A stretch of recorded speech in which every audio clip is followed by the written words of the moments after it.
anak ibu semuanya. Alhamdulillah, anak ibu sehat semua ya. Pada hari ini, ibu akan menjelaskan tema 1, subtema 3, kelas 3 SD, yaitu mengenai tentang pertumbuhan hewan. Sebelum anak ibu menonton video ini, yang belum subscribe dulu ya. Enjoy this video. Pertumbuhan hewan atau yang disebut dengan metamorfosis. Apakah itu daur hidup atau metamorfosis?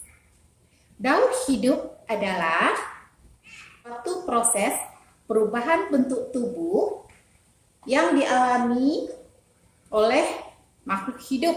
Contohnya di sini pertumbuhannya atau daur hidup kupu-kupu. Daur hidup kupu-kupu dimulai dari telur. Kupu-kupu bertelur, setelah telurnya berubah menjadi ulat. Setelah menjadi ulat, nanti ulatnya memakan daun-daunan. Nanti dia akan berubah menjadi kepompong. Setelah menjadi kepompong, dia akan menjadi kupu-kupu. Mungkin anak ibu udah pernah melihat kupu-kupu yang begitu indah warna kupu-kupunya, berwarna-warni.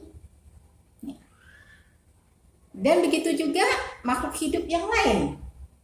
Daur hidup seperti katak. Katak juga mengalami daur hidup. Daur hidup katak dari telur, setelah telur jadi berubah menjadi berudu. Setelah menjadi berudu, dia akan menjadi katak muda yang disebut dengan juga katak berekor. Setelah menjadi katak berekor, dia akan menjadi katak dewasa.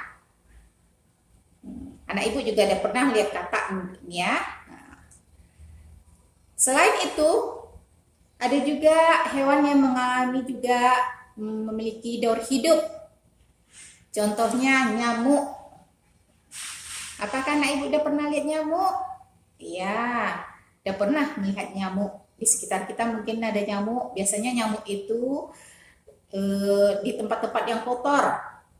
Dia akan berkembang biak biasanya di media air. Bagaimana cara mencegahnya? Kita harus hidup bersih, berperilaku hidup bersih dan sehat sebagai gaya hidup kita. Nah, itu harus kita terapkan pada diri kita sendiri, gaya hidup bersih. Bagaimana daur hidup nyamuk? Nyamuk bertelur, setelah bertelur, dia akan menjadi jentik-jentik. Jentik-jentik itu nanti akan berubah menjadi pupa. Setelah pupa, dia akan menjadi nyamuk dewasa. Setelah menjadi nyamuk dewasa, itu dia yang akan berterbangan kemana-mana. Biasanya di media air lebih cepat berkembang biaknya. Di samping di tempat yang lain, misalnya dia lebih suka di tempat, misalnya anak ibu suka menggantung-gantung baju kotor. Nah, makanya setelah memakai baju, kalau udah kotor, taruh pada tempat cuci. Rumahnya harus dibersih-bersihkan, biar tidak ada genangan-genangan air. Bak mandinya harus dikuras, ya. Bak mandi harus dikuras airnya.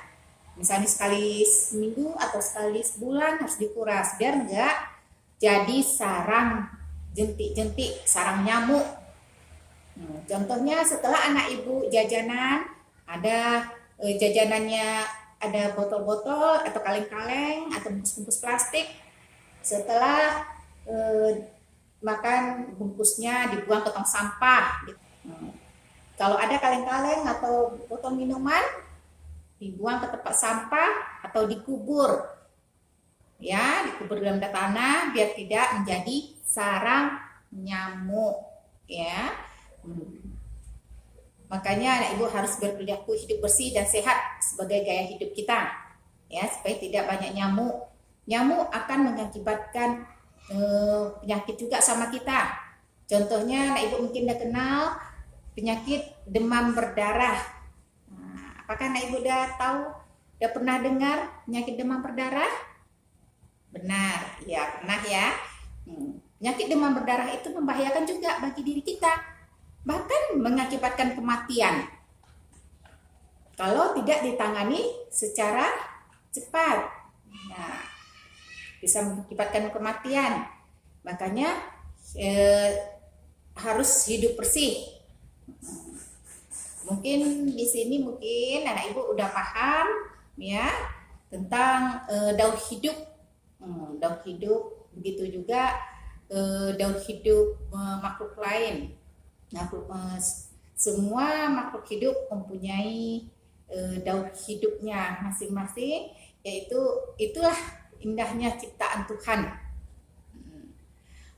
Di sini juga kita mempelajari juga matematika tentang perkalian.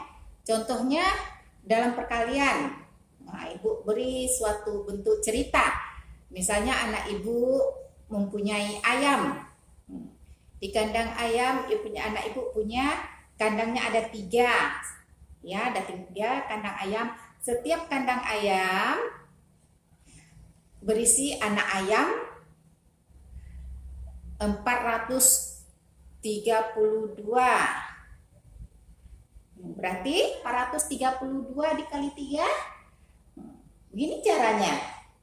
Ya, 3 dikali 2 6, 3 dikali 3 9, 3 dikali 4 12.